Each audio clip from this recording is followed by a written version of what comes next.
Ito nga guys, bago nyo ikalasin itong compressor wheel at itong turbine wheel guys. Kailangan itong kaltas na to guys, ito.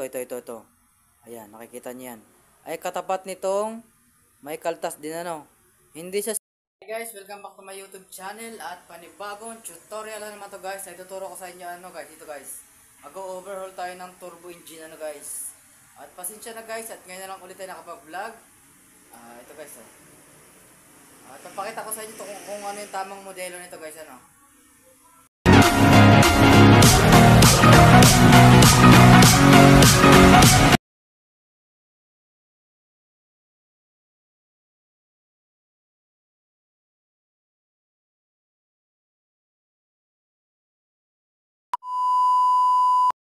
Ito nga pala guys na gagawin natin ng turbo ay i-overhaul natin to guys Ito nga pala ay IHI turbo Ito nga pala guys ay 4N15 guys, Mitsubishi Strada turbocharger guys. 4N15 Mitsubishi Strada turbocharger guys. Kung gusto nyo guys mapanood kung paano siya i-overhaul, tapusin nyo guys ang video natin at hanggang dulo para matuto guys At hindi ko na to guys papatagalin pa, start na rin natin to, let's go. Ito nga guys, umpisa na natin itong i-overhaul guys, itong 4N15 Mitsubishi guys. Yan. Ang unahin natin guys ay itong lock. Unahin natin itong lock ng kanyang exhaust. Itong diaphragm guys.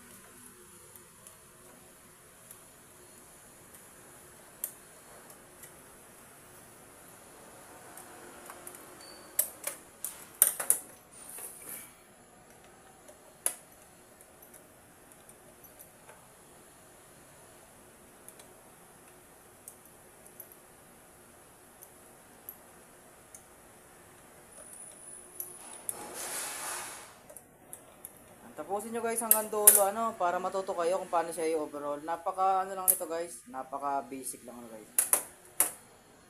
Kumuha ko ng magnet para yung tornilyo na maliliit doon ko siya ididikit para iwas hulog hindi siya mahulog.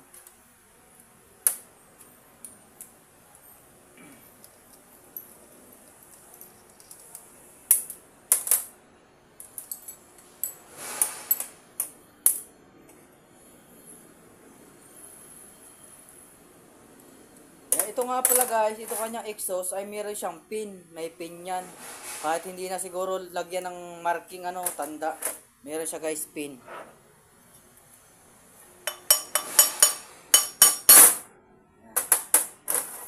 Tapos ito kanyang exhaust na alloy. Ito kailangan nyo lagyan ng marking para hindi kayo maligaw sa susunod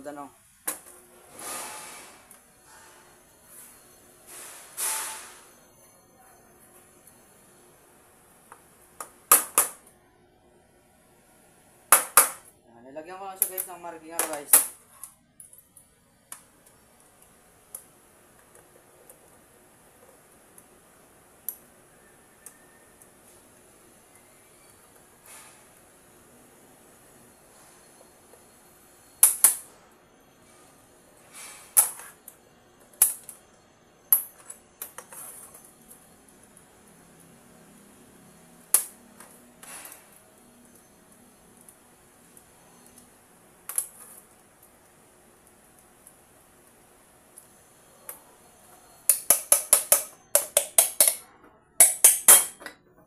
Ito siya guys.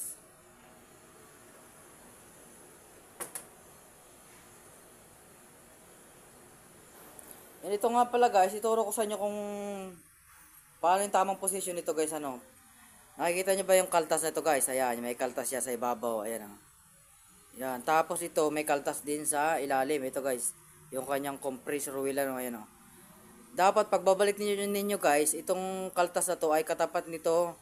Ayan katapat nitong may kaltas dito, ayan patabingi siya hindi siya yung pantay pag ganyan Ayan. Ayan, pag ganyan siya pahaba. Tapos sisentro siya dito.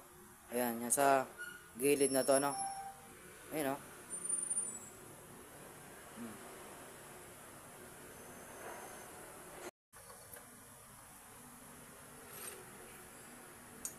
Ito guys ay niluwagan ko na ano para hindi humaba yung ating pagbibideo ano para mabilis.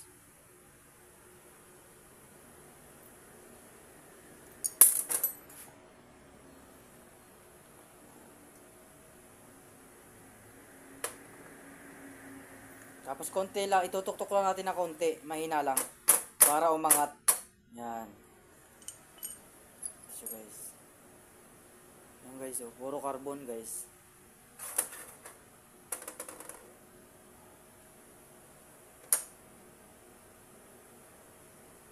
Tapos gagamitin natin to ng yan, screw, star ano, para matanggal.